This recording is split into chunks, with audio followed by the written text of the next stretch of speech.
ஓம் சக்தி அங்காளம்மா, ஓம் சக்தி அங்காளம்மா, ஓம் சக்தி அங்காளம்மா. உலகம் பிறக்கும் முன் ஒரு நாழி முன் பிறந்தாள், கலியுகம் பிறக்கும் முன் கால்நாழி முன் பிறந்தாள், சூரியன் சந்திரன் இல்லாத நாட்டிலே முந்தி பிறந்தாள், மூவரை ஈன்றெடுத்தாள், செத்து பிழைத்தாள், சிவனுக்கே பாரியானாள், மாண்டு பிழைத்தாள், மறுரூபமான மாயசக்தி, எங்கள் ஆதிசக்தி, எங்கள் அங்காள பரமேஸ்வரி. சிவசிவை என்கிற தீவினையாளர், சிவசிவை என்றிட தீவினை மாறும், சிவசிவை என்றிட தேவருமாவா, சிவசிவை என்னை சிவகதிதானே. ஐந்து கரத்தனை யானை முகத்தினை இந்திரன் இளம்பரை போலும் ஏற்றினை, நந்தி மகந்தனை ஞானக் கொழுந்தினை புந்தியில் வைத்தடி போற்றுகின்றேனே. நீங்கள் பார்த்துங்கிறது உலக புகழ்பெற்ற 51 சக்தி பீடங்களில் தலைமை பீடமாக இருக்கின்ற மேல்மலையின் அருள்மிகு அங்காள பரமேஸ்வரி ஊஞ்சல் தாளாட்ட மடம் தான் நீங்கள் பார்த்துட்ருக்கீங்க. இதில் என்ன பதிவுகள் கொடுக்க போகிறேன்னு சொன்னால், கலியுகம், அதாவது திரேதாயுகம், தோவார யுகம், கலியுகம்னு சொல்லுவாங்க. இந்த கலியுகத்தில் பார்த்தீங்கன்னா 75 பேர் ஏமாற்று பேர் வழி, 25 பேர் தான் உண்மையாக இருப்பார்கள்னு சொல்லிட்டு அந்த காலத்திலே எழுதி வச்சுருக்காங்க. ஒவ்வொரு யுகத்திலையும் எப்படி இருந்தார்கள். உண்மையாக இருந்தது பார்த்தீங்கன்னா ஹரிச்சந்திரன் தான். அந்த ஹரிச்சந்திர இது வரும்போது தான், அந்த புராணங்கள் வரும்போது உண்மையாகவே இருந்தார்கள். பூமியில் எப்படி இருக்கணுமோ அதேமாரி மேலோகத்தில் இருந்தாங்கன்னு சொல்லிட்டு அந்த ஒரு காரணத்துக்கு அமைச்சு தான் அந்த ஹரிச்சந்திரத்தை உங்களுக்கு கொடுத்தாங்க. அதுக்கப்புறம் ஒவ்வொரு யுகத்துலையும் என்னென்ன மாதிரிலாம் நடந்தது பார்த்தீங்கன்னா 75 பேர் இன்றைக்கி பிரச்சனை அந்த மாதிரி கொடுக்கக்கூடிய ஆட்கள் தான் இருந்துட்டுருக்காங்க. 25 பேர் தான் ஒரு நிம்மதி சந்தோஷம் அப்படி ஒரு ஆத்மார்த்தமாக இருந்துட்டு போகிறவங்க. அப்போ என்னென்னா, அந்த கலியுகத்தில் பல வேதனைகள் பிரச்சனைகளோடு இருக்கிறவங்களுக்கு இன்றைக்கி ஏமாற்று பேர்வர்கள் நிறைய பேர் வந்திருக்கிறாங்க. அதாவது 90 பேர் விஷயம் தெரியாதவங்கெல்லாம் நானும் அருள்வாக்கு கொடுக்குறேன், அதாவது எப்படின்னா செய்கிறேன்னு சொல்லிட்டு செஞ்சு ஏமாற்றிட்டு இருக்காங்க. ஏன்னா ஃபோன் பண்ணி கூப்பிடுவாங்க, அவங்களே வாங்க நான் அந்த பரிகாரம் பண்ணி கொடுக்குறேன், நீங்கள் என்கிட்ட பரிகாரம் பண்ணிட்டு போங்கன்னு சொல்லிட்டு நீ கூப்பிட்டு பரிகாரத்தை சொல்லி ஏமாற்றிக்கிட்டு இருக்காங்க.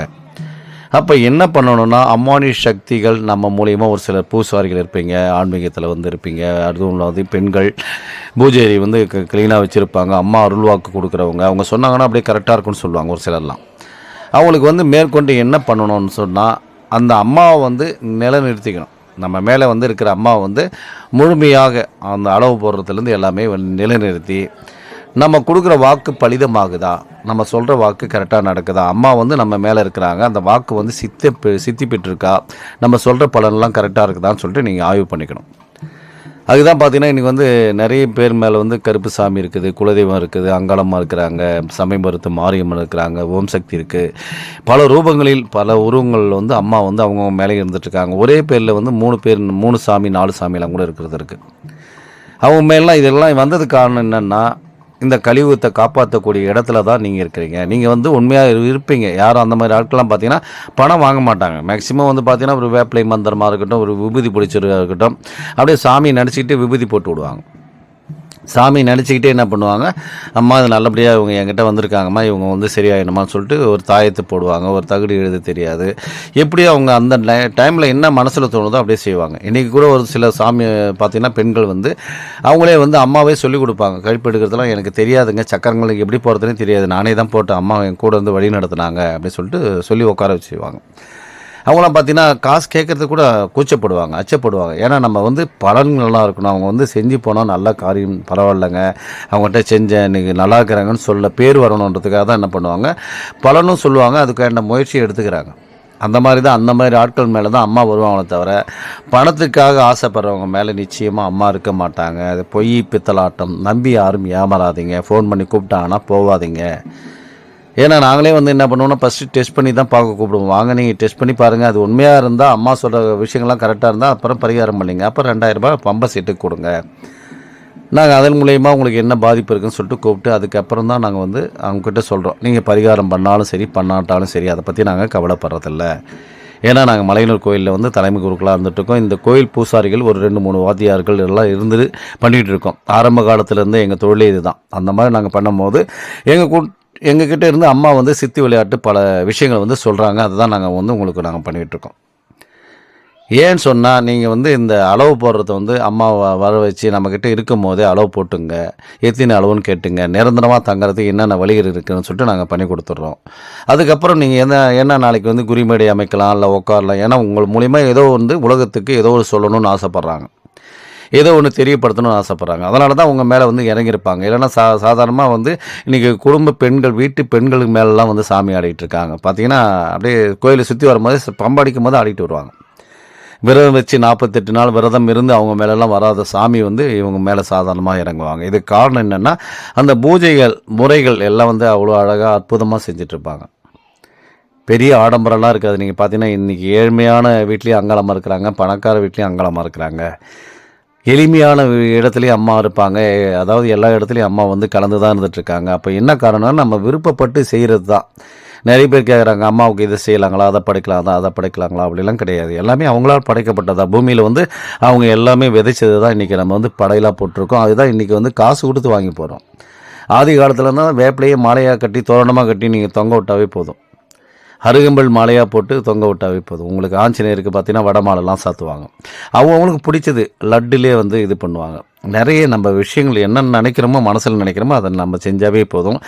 நம்மளுக்கிட்ட இருக்கிற விஷயத்த நீங்கள் செஞ்சீங்கன்னாவே போதுமானது. இதுக்காக வந்து ஆடம்பரமோ எதுவுமே தேவையில்லை. அதுதான் நான் சொல்லுவேன். அப்புறம் மேற்கொண்டு அமானுஷ்ய சக்தி மூலிமா குறிமேடை அமைக்கிறதுக்கு என்னென்ன வழிகள் சொல்லிட்டு நாங்கள் சொல்கிறோம். அதையும் நீங்கள் கேட்டு தெரிஞ்சுக்கிட்டு சக்கரங்கள் மந்திரங்கள் இது எல்லாமே கொடுத்துட்டு வந்துட்டுருக்கேன். எப்படி சக்கரங்கள் எழுதணும் அப்படிங்கிறத பயிற்சியெல்லாம் நம்ம கொடுக்க போகிறோம். மேற்கொண்டு பார்த்தீங்கன்னா சோடி பிரசன்னம், வெற்றிலை பிரசன்னம், ஜமக்குள் பிரசன்னம், அகத்தீர் ஆரூடம், நிறைய விஷயங்கள் அமானுஷ்ய சக்தி நமக்குள்ளே இருந்து பேசணும்னா நிறைய விஷயங்கள் நம்ம கற்றுக்கிற இடத்துல இருந்துகிட்ருக்கோம். ஏன்னா இன்றைக்கி நிறைய பேர் போய் ஏமாறுறாங்க. அதை ஏமாற்றாமல் இருக்கிறதுக்காக தான் இந்த வழிகள் எல்லாமே. நம்மளே கற்றுக்கிட்டோன்னு சொன்னால் நம்ம ஒரு 100 ரூபாய் 500 ரூபாய் இன்றைக்கி 1000 ரூபாய் இந்த மாதிரி கிடைச்சா போதும். ஏன்னா இதுக்காக தான் நம்ம கஷ்டப்படுறோம். அம்மா இருக்குது பார்த்தீங்கன்னா ஒரு சிலருக்கு மேலே வந்து எல்லாமே வழி நடத்துகிறாங்க, சொல்கிறதெல்லாம் கரெக்டாக இருக்குது. ஆனால் வந்து அவங்களுக்கு வருமானம் இல்லாமல் தவிச்சிட்டு இருக்காங்க. எந்த வேலைக்கும் போக முடியல, அந்த வேலைக்கும் முடியல, அம்மாவை விட்டுட்டு போக முடியாமல் தவிக்கிறாங்க. எனக்கு அம்மா தாங்க ரொம்ப பிடிக்கும், அம்மாவை விட்டால் எனக்கு வேறு இதுவே இல்லைங்க, அம்மாவுக்காக நான் எதையும் செய்ய தயாராகிறேன்னு சொல்லிட்டு பார்த்தீங்கன்னா அந்தளவுக்கு விருப்பப்பட்டுருக்காங்க. இன்றைக்கி திருமணமே அவங்க நடக்க முடியாமல், தொழிலில் எந்த கான்சன்ட்ரேஷன் பண்ண முடியாமல், குடும்பத்துலேயும் பல பிரச்சனைகளோட சந்திச்சிட்டு இருக்காங்க. இன்றைக்கி கூட நான் ஒரு நண்பரை பார்த்தா இதுமாரி சொன்னார், எனக்கு கல்யாணம் ஆகலன்னு சொல்லிட்டு வீட்லேயே எல்லாம் திட்டுறாங்க, எங்கேயோ சாமியாராக போயிடுவோன்னு சொல்கிறேன் அப்படின்னு சொல்லிட்டு. ஏன்னா நான் அதெல்லாம் அனுபவித்த ஒரு கடந்து வந்த பாதை தான் இன்றைக்கி நீங்கள் அனுபவிச்சுட்டு இருப்பீங்க. சின்ன சின்ன பசங்கள்லாம் பார்த்தீங்கன்னா குழந்தைங்க மேலாம் வந்து சாமி ஆடும். ஒரு சிலர் பார்த்தீங்கன்னா என்கிட்ட சொல்லிகிட்டே வராங்க, அம்மா இதுமாரி ஒரு என் பையன் வந்து படிக்கிற பையன் மேலே சாமி இருக்குதுங்க, நாளைக்கு சாமியாரே ஆகிடுவானோ இன்னவோ தெரியல, எதனா ஆகிட்டானா என்ன பண்ணுறதுன்னு வீட்டில் இருக்கிறவங்க அத்தனை பேரும் பயப்படுறாங்க. அப்புறம் நாங்கள் சாமி வர வச்சு கேட்டோம். இல்லை இந்த மாதிரி பயம்லாம் இருக்க தேவையில்லை, நான் சாமி தான் இருந்துகிட்ருக்கேன்னே தவிர இவனை எந்த மாறுதலும் உட்பட மாட்டேன், அந்த பாலகன் மேலே நான் இருக்கிறேன், வழி நடத்த போகிறேன், அதனால் ஒன்றும் பிரச்சனை இல்லைன்னு சொன்ன பிறகு அவங்கள சாந்தமாகி அதுக்கப்புறம் வீட்டுக்கு போனாங்க. அந்த மாதிரி பார்த்திங்கன்னா இன்றைக்கி அந்த அளவுக்கு பிரச்சனை இருக்குது. ஒரு சில குடும்பத்தில் அங்காளமாக இருக்கும் போது வீட்டில் வந்து சண்டை போடுவாங்க. அவங்கவுங்க அது ஒரு பைத்தியம் மாரி ஆடிட்டு இருக்காது, அங்காளமாகவே கிடையாது அப்படின்னு சொல்லிட்டு ஆளுக்கு திட்ட ஆரம்பிப்பாங்க. அது கோபத்தில் தான் என்ன பண்ணும், இவங்களை விட்டுட்டு விலகி போகிறதுக்கு காரணமே கட்டு. இன்றைக்கி வந்து அம்மா வந்து நம்ம மேலே இருக்குது, கட்டு இருக்குதுன்னு காரணம் என்னன்னா, நம்ம மேலே விலகி இருந்தால் இந்த மாதிரி ஆளுக்கு திட்டம் போதுன்னா அம்மாவை ஒதுங்கிடுவாங்க. ஏன் நம்மளால் அந்த குடும்பத்தில் எந்த தொந்தரவும் வரக்கூடாதுன்னு சொல்லிட்டு தானாக விலகிடுவாங்க. அதனால் அவங்க வீட்டில் ஒரு ஆர்ப்பாட்டமாக அம்மா வந்து இருக்கிறாங்கன்னு சொன்னால் அவங்களுக்கு தேவையான விஷயத்தை வந்து நீங்கள் செஞ்சு கொடுங்க. அதேமாதிரி பார்த்தீங்கன்னா ஆளுக்கு திட்ட ஆரம்பிப்பாங்க. ஏன்னா நீ இருந்து இந்த வீட்டில் என்ன நிம்மதி இருக்குது, என்ன சந்தோஷம் இருக்குது, என்ன கொடுத்துட்ட, நீ எனக்கு தேவையே இல்லைன்னு சொல்லிட்டு நிறைய பேர் ஒதுக்குறவங்களாம் இருக்கிறாங்க. ஏன்னா சோதனைக்காரி அம்மா வந்து நம்ம மேலே இருக்கிறனாங்கன்னா சோதனை பண்ணி தான் வந்து நம்மளை வந்து வாழ்வை வளமாக்குவாங்க. ஃபஸ்ட்டு வந்து சோதனை காட்டுவாங்க. ஏன்னா ஏதோ ஒரு கெட்ட சக்தி, ஏதோ ஒரு சம்பவம் நடக்க போகுதுன்றதை நம்ம முன்கூட்டியே சொல்லுவாங்க. இந்த அமானுஷ்ய சக்தி என்னென்னா நம்மக்கிட்ட பேசும், இந்த மாதிரி நடக்க போகுது, உங்கள் வீட்டில் இந்த மாதிரி சம்பவம் நடக்க போகுது, அது வந்து முன்கூட்டியே நமக்கு தெரிவிக்கும். பார்த்தீங்கன்னா அப்போ தான் தெரிஞ்சுக்குவீங்க, ஓ பரவாயில்ல, அம்மா இருந்து நமக்கு முன்கூட்டியே இந்த விஷயங்கள்லாம் தெளிவுபடுத்துகிறாங்கன்னு சொல்லிட்டு நம்ம கொஞ்சம் உஷாராக இருக்கலாம். ஏதோ ஒரு விஷயம் வந்து நம்மக்கிட்ட சொல்கிறாங்கன்னு. அது இல்லைன்னா என்ன பண்ணுவோம், நமக்கு சுற்றி என்ன நடக்குதுன்றது தெரியாத போது என்னென்னா அவங்களுக்கு வந்து அந்த சாமி கட்டில் வரும்போது தான் அவங்க ரொம்ப பிரச்சனை தடை பண்ணுறாங்க. சார் சாமி என்கிட்ட பேசியிருந்துச்சு சார், என்ன சொன்னாலும் அப்படியே கரெக்டாக தெரியும் சார், குறிப்புகள்லாம் காட்டுவாங்க, இப்போ எதுவுமே இல்லாமல் என்ன பண்ணுறதுன்னு தெரியாமல் முழிக்கிறேன் சார், ஆனால் சாமி வந்து இருக்கிறது எனக்கு வந்து ரொம்ப நல்லதாக இருந்துச்சு சார், நான் தான் வந்து இப்போ பூஜைகள் பண்ண முடியல, போக முடியல, எதையுமே செய்ய முடியல, உடம்பு அடித்து போட்ட மாதிரி இருக்குது, வீட்டில் வந்து பல கஷ்டங்கள், அதாவது அம்மா இருந்த வரைக்குமே அந்த கஷ்டங்கள் இல்லாமல் இருந்தது, சின்ன சின்ன பிரச்சனை தான் இருந்தது. இப்போ பெரிய போராட்டம், வாழ்க்கையில் வந்து பெரிய பெரிய போராட்டங்கள்லாம் சந்திச்சிருக்கேன். பணத்தில் தடை, பொருளாதார தடை, உடம்பு ரீதியாக பிரச்சனை, எல்லா பிரச்சனையும் சேர்ந்து கலந்துருச்சு சார் அப்படின்வாங்க. ஏன்னா அந்த அம்மா வந்து இருக்கிறாங்கன்னு சொன்னால் ஏதோ ஒரு விஷயத்தில் வந்து நமக்கு வந்து ஏதோ தடைபடுகின்ற காரியங்களை ஏதோ ஒரு காரியத்துக்காக தான் கூட இருப்பாங்க, நம்மளுக்கு வழி நடத்துவாங்க. ஏன்னா நீங்கள் இன்றைக்கி வந்து அந்த அம்மாவுக்காக அவ்வளோ பிரியப்பட்டு செய்யும் போது உங்களை விட்டுருவாங்களா? கை விட்டுருவாங்களா? கைவிட மாட்டாங்க. சோதனை காமிப்பாங்க. பல சோதனைக்கு அப்பாற்பட்டு தான். ஏன்னா என் வாழ்க்கையில் நடந்த சம்பவத்தெல்லாம் நான் உங்ககிட்ட ஷேர் பண்ணும்போது பார்த்தீங்கன்னா அவ்வளோ அற்புதங்கள் நடந்திருக்கு. ஏன்னா நான் வந்து ஆரம்பத்துலேருந்து அம்மாவை வந்து நேசிக்கிறவன். அதுவும் இல்லாத வந்து எனக்கு வந்து என்ன அம்மானா ரொம்ப பிடிக்கும். மேற்கொண்டு என்னை படிக்க வச்சதுலேருந்து எல்லாமே அவங்க தான் சொல்லுவேன். அந்த அளவுக்கு வந்து ஆசைப்பட்டது எல்லாமே எனக்கு வந்து கொடுத்தாங்க. மேற்கொண்டு நான் வந்து சினிமா துறைக்கு ட்ரை பண்ணலாம் அப்படின்னு சொல்லிட்டு பார்த்தேன். சரி நீ போயிட்டு வா, நீ என்னென்ன எங்கெங்கே சுற்றியோ சுற்றிட்டு வான்னு சொல்லிட்டு என்னை அத்தனையுமே அனுபவித்தேன். நான் போனேன். சினிமா துறையாக இருக்கட்டும், நான் வந்து ஒரு பாட்டு கச்சேரி அப்படிங்கிற விஷயங்கள்லாம் வந்து போய் போய் பார்த்தேன். எல்லா விஷயத்திலும் என்னால் எதெல்லாம் ஒன்றுத்தில் சாதிக்க முடியுமான்னு நினச்சிட்டு தான் போனேன். ஆனால் வந்து பார்த்திங்கன்னா எதிலையும் எனக்கு வந்து அந்த அளவுக்கு வந்து சாதனைகள் கிடைக்கல. அதுக்கு என்னமா காரணம்? ஏன் உன்னுடைய பாலகனாக இருக்கிறேன், நான் நினச்ச காரியங்களையும் சாதிக்க முடியல, இதுக்கு என்ன பண்ணுறதுன்னு சொல்லும்போது தான் அப்போ தான் இந்த ஒரு அமானுஷ சக்தி எனக்குள்ளே வர ஆரம்பிச்சது, பேச ஆரம்பிக்கும் போது தான் சரி அம்மாவுடைய வடிவம் இதுதான் போல இருக்குது. ஏன்னா இந்த கோயிலில் வந்து இந்த மாதிரி விஷயங்கள்லாம் நான் வந்து ஒரு 10 வருஷத்துக்கு முன்னாடியே இதெல்லாம் செய்யணும்னு நினச்சிருந்தேன். அப்போல்லாம் வந்து செய்கிறதுக்கு உண்டான வாய்ப்புகள் எனக்கு அமையலை.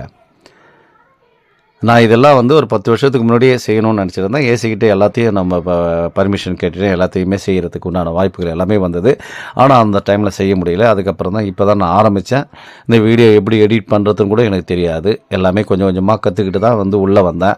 இன்றைக்கி வந்து பார்த்திங்கன்னா நிறைய பேர் பார்த்துட்டு வராங்க. நம்மளை வந்து அப்படியே கும்பிடும் போதே நமக்கு இவ்வளோ அற்புதமாக நடக்குது, இவ்வளோ பேர் நம்மளை பார்க்குறாங்களே, பேசுகிறாங்களே, அப்படியே கையெடுத்து கும்பிட்றாங்களே என்னமோ தான் அம்மாவுடைய சித்து விளையாட்டு இப்போ தான்ன்றது எனக்கு புரிய ஆரம்பிச்சிது. ஏன்னா அது வந்து ஒரு நடிகனோடு தான் இருந்திருப்பேன். ஒரு சினிமா துறையில் எந்த மொழியில் எந்த இடத்துல ஒதுங்கியிருப்பேனோ தெரிஞ்சிருக்காது. ஆனால் இதில் வந்து நான் வந்து இன்றைக்கி வந்து எல்லா இடத்துலையும் எனக்கு வந்து பேசக்கூடிய இடத்துல டெய்லி பார்த்தாலும் ஒரு 20 கால்ஸ் 30 கால்ஸ் வந்து வந்தபடியே இருக்குது. நிறைய பேர் என்னை வந்து பார்க்கணுன்னு வராங்க, சந்தோஷப்படுறாங்க. அம்மாவை ரொம்ப நாளாக வந்து நாங்கள் கோயிலுக்கு தான் வந்துட்டு போயிட்டு இருந்தோம், ஆனால் இந்த விஷயங்கள் எல்லாமே தெரியாமல் இருந்தது. உங்கள் மூலிமா பல விஷயங்கள்லாம் நாங்கள் தெரிஞ்சுக்கிறோம். ஏன்னா வந்து உள்ளே இருந்து பூசாரிகளுக்கு தான் தெரியும் அந்த கோயிலுடைய தலைமை குருக்கள்ன்றதால என்னென்ன கோயிலில் அமானுஷ சக்தி இருக்குது, என்ன பண்ணலாம், ஏது பண்ணலான்றது உங்களுக்கு ஆலோசனை கொடுக்குற இடத்துல இருந்துட்டுருக்கேன். இப்போ நிறைய விஷயங்கள் அம்மா என்கிட்ட பேசி நிறைய விஷயங்களை கடந்து போயிட்டுருக்காங்க. அதெல்லாம் பார்க்கும்போது தான் தெரிஞ்சுக்கிட்டேன் அம்மா வந்து சித்து விளையாட்டு இதுதான், இந்த பிறவி தான் நம்ம எடுத்துருக்குறோம். ஏன்னா அம்மாவுடைய ஆசை இருந்தால் மட்டும்தான் நான் வந்து நடிகராகவோ இல்லை எதோ ஒன்றாலும் வரலாம். ஏன்னா அதுவும் என்னுடைய கனவுல இருக்குது. அம்மா வந்து தான் அது ஆசீர்வாதத்தோடு போகணும். அம்மாவுடைய ஆசீர்வாதம் இல்லைன்னா எதையும் நமக்கு கிடைக்காது. அதனால தான் சொல்கிறேன், நீங்கள் வந்து உங்களுக்கு வந்து அம்மாவுடைய ஆசீர்வாதம் இருக்கிறதால தான் உங்கள் மேலே அம்மா வந்து ஆடிக்கிட்டு இருக்காங்க, பலன் சொல்கிறாங்க. அப்போ என்ன என் மேலே இருந்துட்டு என்ன பண்ண போகிற, எதனால் என் மேலே வந்த, இன்னும் பண்ணலான்னு நினைக்கிற அப்படின்னு கேளுங்க. நிச்சயமாக நீங்கள் பூஜைகள் பண்ணும்போது அதையும் சேர்த்து குறைகளும் சேர்ந்து வைங்க. ஃபஸ்ட்டு வந்து பூஜைகள் வந்து அவங்களுக்கு சிறப்பாக பண்ணிவிடுங்க. அதுக்கப்புறம் வீட்டில் நடக்கிற பிரச்சனைக்கு எதனால் காரணம் அப்படின்னு தேடுங்க. நிச்சயமாக அம்மா வந்து அதுக்கு உண்டான பலன் நிச்சயமாக சொல்லுவாங்க. பலன் சுத்தமாக வரலையா, அதுக்கு அளவு போட்டுங்க. எத்தனை அளவு போடணும், என்ன எனக்கு அம்மாவை வர்ணித்து கேட்டுட்டு அதுக்கப்புறம் அளவு போட்டுங்க. அளவு போட்டுக்கிட்டு அதுக்கப்புறம் என்னென்ன பண்ணணுன்ற விஷயத்தை நாங்கள் சொல்கிறோம். ஒன்றும் தொழிலாக அமைக்கணும் சார், நான் குறிமேடை அமைக்கலான்னு இருக்கேன். ஏன்னா ஒரு கோயிலில் பார்த்தீங்கன்னா கூட்டங்களே இல்லாமல் இருக்குது. கிராமத்து கோயிலெலாம் கூட்டம் வர்றதுக்கு வாய்ப்பே கிடையாது. அப்போ பூசாரி மட்டும் இருக்கிறதுல வாய்ப்பு இல்லை. பூசாரியாக இருந்தால் ஒரு சிலருக்கு பார்த்தீங்கன்னா அமானுஷ சக்தி பேசுது. நானும் நண்பர்களில் நிறைய பேர் பார்த்துருக்கேன். அவருக்கு பூசாரிகள் தான் இருப்பாங்க வந்து, ஆனால் பேசுவாங்க, சொல்கிறதெல்லாம் வந்து அருள்வாக்கு கொடுக்குற மாதிரி இருக்கும். அவங்க சொன்னால் அப்படியே நடக்கும். அந்த அருள்வாக்கெல்லாம் அவங்க தெரிஞ்சு வச்சுருக்காங்க. ஆனால் வருமானம் இல்லை. அந்த கோயிலில் ஒரு தினசரி இன்றைக்கி ஒரு 1000 ரூபாய் இருந்தால் தான் ஒரு பூசாரி ஒரு கோயில் நிர்வாகத்தை எடுத்து நடத்த முடியும். அவருக்கு தெரிஞ்ச ஒரு ஏதோ ஒரு படையல் போடுறதா இருந்தால் கூட ஏதோ செலவு பண்ணால் தான் படையல் போட முடியும். ஒரு பூ மாலை எதனா கட்டினா கூட எங்கன்னா வாங்கி தான் கட்ட முடியும். அப்போ என்ன ஆகுதுன்னா வந்து பூஜைகள் புனஸ்காரத்துக்கு தேவையானது பணம் தேவைப்படுகிறது. அப்போ என்ன பண்ணலாம், மேற்கொண்டு அமானுஷ சக்தியெல்லாம் என்னென்ன தெரிஞ்சுக்கணும். நம்ம தெரிய வேண்டிய விஷயத்தில் இருக்கிறோம். நமக்கு என்னென்ன தெரிய வேண்டியது இருக்குது. ஒரு தாயத்து போட தெரிஞ்சிருக்கலாம், ஒரு தகுதி எழுதி கொடுக்க தெரிஞ்சிருக்கலாம், ஒரு மந்திரங்களை பயிற்சி எடுத்துக்கலாம். உங்கள் மூலிமா ஒரு பழம் கொடுத்தீங்கன்னா கூட அது அவங்களுக்கு குழந்தை பாக்கியம் நிச்சயமாக அம்மா தாங்கணும்னு நினச்சின்னு ஒரு மந்திரங்கள் போட்டு ஒரு குழந்தை இதுக்கு உண்டானது ஒன்று எலுமிச்சம்பழம் கொடுத்தீங்கன்னா கூட போதும், அது வேலை செய்ய ஆரம்பிச்சிடும். அதுமாதிரி நிறைய விஷயங்கள் அது சொல்லிக்கிட்டே போகலாம். அந்த இடத்துல நீங்கள் வந்து ஒரு எடை காணிக்கையாக போடுங்கன்னு சொல்லலாம். இல்லை வந்து அந்த கோயிலுக்கு வந்து ஏதோ ஒன்று செய்யுங்க, இந்த இடத்துக்கு வந்து எதனா ஒன்று உங்கள் விருப்பமாக எதனா உங்கள் மனசில் தென்பட்டதை செய்யுங்க. நிச்சயமாக அந்த கோயிலுடைய வளர்ச்சி இருக்கும். நீங்கள் நினச்சிட்டு போங்க, அது வந்து பலன் தரும்னு சொல்லுங்கள். நிச்சயமாக பலன் தரும். அடுத்த வருஷம் உங்களுக்கு வந்து குழந்தை பாக்கியம் நிச்சயமாக இருக்குன்னு நம்பி சொல்லுங்கள். அது அம்மா வந்து அவங்களே நம்மக்கிட்ட நம்பி சொல்லுவாங்க.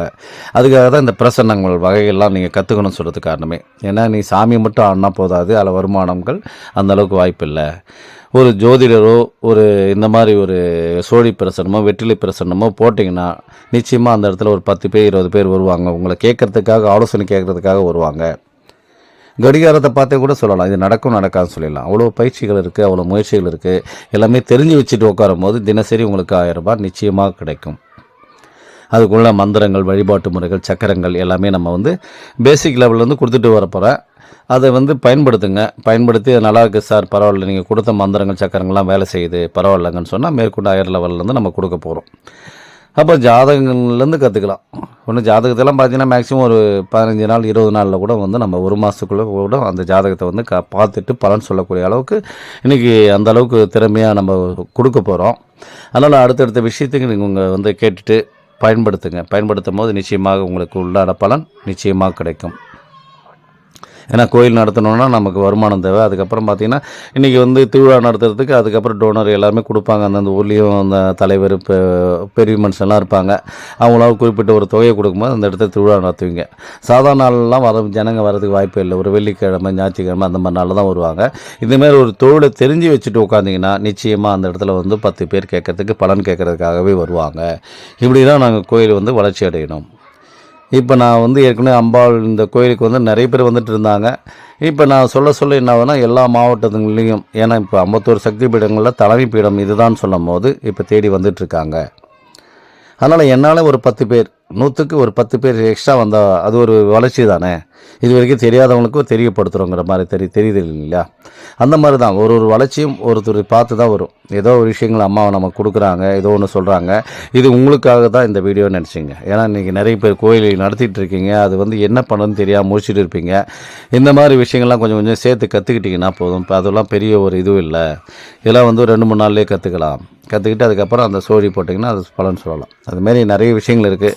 அம்மானி சக்தி உங்கள் மூலயமா வழி நடத்தும் போது அதுக்கப்புறம் நீங்கள் இன்றைக்கும் வந்து ஒரு சில கோயில்கள் வந்து தெரிஞ்சு வச்சுருக்காங்க, பூசாரிகள்லாம் தெரிஞ்சு வச்சுருக்காங்க. நீங்கள் கற்றுக்கிட்டு உட்காந்து நீங்கள் பலன் சொல்லும் போது நிச்சயமாக அந்த இடத்துல வந்து ஒரு இது வரும். அதுமாதிரி பார்த்தீங்கன்னா முடிகயிறு போடலாம். நான் இந்த கோயிலுக்கு வந்து முதல் முடிகயிறு போட்டது நான் தான். முடிகயிறு போட்டு உற்பத்தி பண்ணேன். மேற்கொண்டு தகடு, தாயத்துலேருந்து எல்லாமே உற்பத்தி பண்ணிகிட்ருக்கேன். இப்போ மாந்திரிகத்துலேருந்து உற்பத்தி பண்ணிகிட்ருக்கேன். இதுக்கு காரணம் என்னென்னா அம்மா வந்து என் மேலே இருக்கிற ஒரு அன்பு, நேசம், பாசம் இது எல்லாமே என் மேலே இருக்கிறதால தான் நான் உங்களுக்கு வந்து இதெல்லாம் வழிநடத்தணும். ஏன்னா நிறைய பேர் இன்றைக்கி ஏமாற்று பேர் வழிகள் இருந்துகிட்ருக்காங்க, அவங்ககிட்ட ஏமாந்துட்டு இருக்காங்க. அதனால் வந்து நீங்கள் வந்து ஏமாறக்கூடாதுன்றதுக்காக தான் நம்ம கொடுத்துட்டு வரோம். அதனால் பாருங்கள், பார்த்து மேற்கொண்டு இங்கே நாங்கள் பூஜை முறைகள் என்னென்ன பண்ணுறோம், என்னென்ன வாத்தியங்கள் கருவிகள்லாம் என்னென்ன பண்ணிகிட்ருக்கோன்றதை பாருங்கள்.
மகனே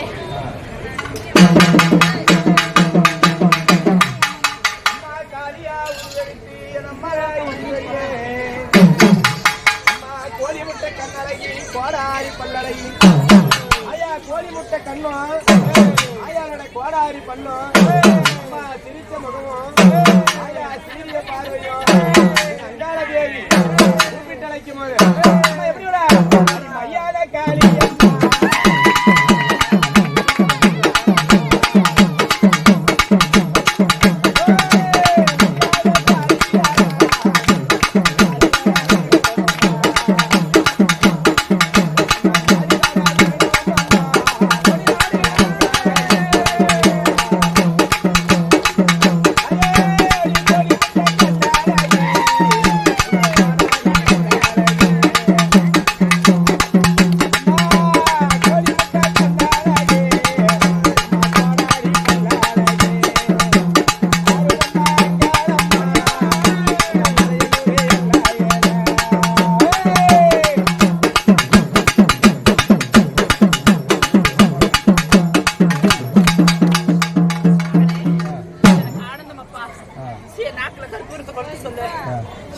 அம்மா கேக்குது ஏதோ கேட்டுக்க சாமி அம்மா குடிசத்தி அம்மா ஏதோ ஒரு வாக்கு கேட்குறேன்னு குடிசத்தி அதுதான் ஒரு வார்த்தை சொல்லிடுமா சந்தோஷம்மா உன்னை பூஜைக்கு எல்லாம் வரங்க கரகமெல்லாம் எடுத்துக்கின்னு எனக்கு ஆனந்தம் ஷாண்டுக்கு ஒரு முறை நித்தமும் அந்த மருவத்தூர் சோம் சக்தியை வணங்கி என்னோட சன்னதி வந்து முதிச்சு போன மக்களுக்கு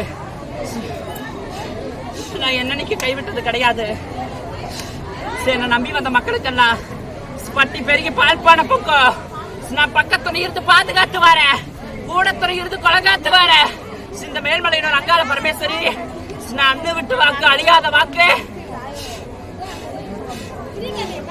அம்மா ஒரே மாதிரி சொல்லிட்டேன். நீ யாருடா சாமி?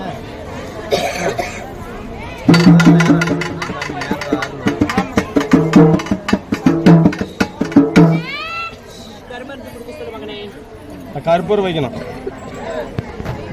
கற்பூரம் நீங்க 10 வயசு சத்தி அவங்களுக்கு தெரியும். சந்தோஷம் ஆனந்தம் மக்களை வச்சு கொண்டாடிவா பட்டி பெரிய பால் பழம் நான் பக்கத்துல இருந்து பாதுகாத்து வரேன், கூடத்துல இருந்து இந்த அங்காள பரமேஸ்வரி குளங்காத்து வரேன்டா. தீபாதாரனை காட்டி கையால ஒரு கற்பூரத்தை கொடுத்து அங்கே இருக்கு.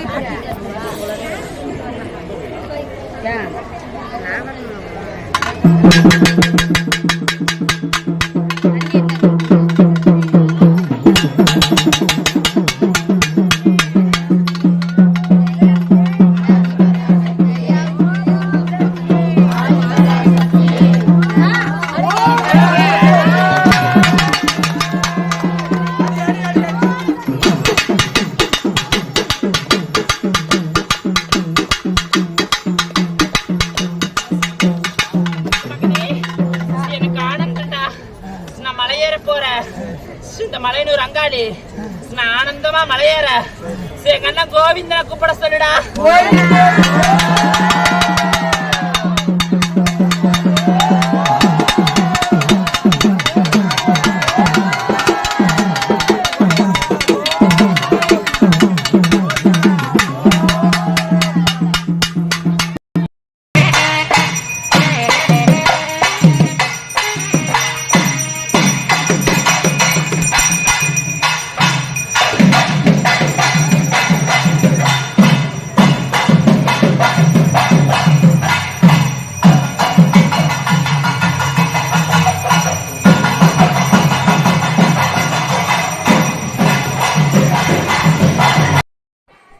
இப்போ பார்த்துங்கிறது வந்து பார்த்திங்கன்னா வந்து இந்த பௌர்ணமி விளக்கு பூஜை வந்து பெண்களால் வந்து இப்போ நடத்திக்கிட்டு இருக்கோம். இப்போ ஏன்னா அமாவாசை வழிபாடுகள் பண்ணிகிட்டு இருக்கோம்.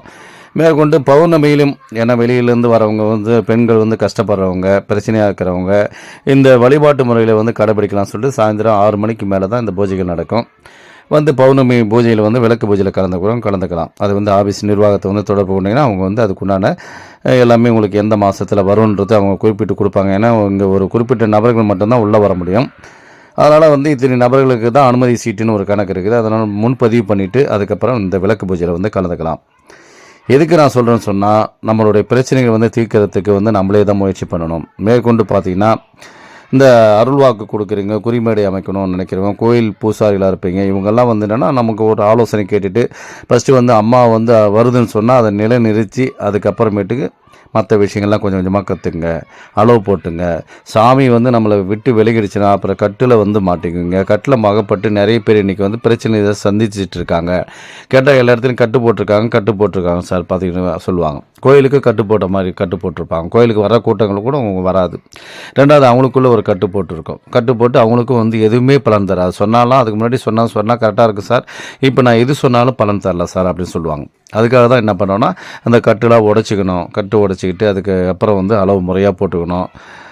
கட்டில் இருந்தாலாவே வீட்டில் வந்து சுபகாரியங்கள் எல்லாமே பிரச்சனையாக இருக்கும். அதனால் எல்லாத்துக்குமே இது மட்டும் இல்லை, ஏன்னா அமானுஷ்ய சக்தி நம்மக்கிட்ட பேசுகிற சக்தி நின்று போச்சுன்னு சொன்னால் நம்மளுக்குள்ளே சுற்றி கெட்ட சக்திகள் நடமாட்டம் அதிகமாகிடும். அதனால தான் வந்து பார்த்திங்கன்னா நம்ம மேலே ஒரு இறையருள் இருக்குதுன்னு சொன்னால் அதை தக்க வச்சுக்கிறதுக்கு என்னென்ன வழிகள் இருக்குதோ அதை கேட்டுட்டு முறையாக தெரிஞ்சுக்கிட்டு அதுக்கு தகுந்த மாதிரி நீங்கள் அளவு போட்டுக்கலாம்.